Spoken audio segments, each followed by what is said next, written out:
മുസ്ലിം പണ്ഡിതന്മാരെയും ബീവിമാരെയൊക്കെ കാണുമ്പോഴാണ് പലർക്കും പലരും ചോദിക്കാറുള്ളത്.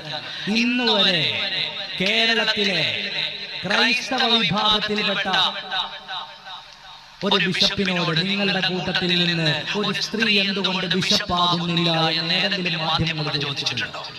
ശബരിമല ഉൾപ്പെടെയുള്ള വലിയ ക്ഷേത്രങ്ങളുണ്ടല്ലോ, ഇന്നുവരെ എന്തുകൊണ്ടാണ് അവിടെ പൂജാകർമ്മങ്ങൾക്ക് ഒരു സ്ത്രീ ഉണ്ടാകാത്തത് എന്ന് നാട്ടിലെ ഏതെങ്കിലും ഹൈന്ദവ സംഘടനകളോടോ പൂജാരിമാരോടോ ഏതെങ്കിലും മാധ്യമങ്ങൾ ചോദിക്കാറുണ്ടോ?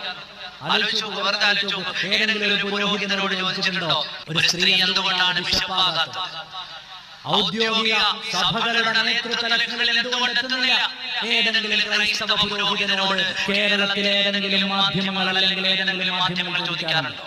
മുസ്ലിങ്ങളെ കാണുമ്പോൾ മാത്രമാണ് ചില മാധ്യമങ്ങൾക്ക് ഈ ചൊറിച്ചിലുകളെല്ലാം ഉള്ളത്. മുസ്ലിങ്ങളെ സംബന്ധിച്ചിടത്തോളം പെണ്ണ് പള്ളി പോകണ്ട എന്ന് പറയുന്നത് ഏത്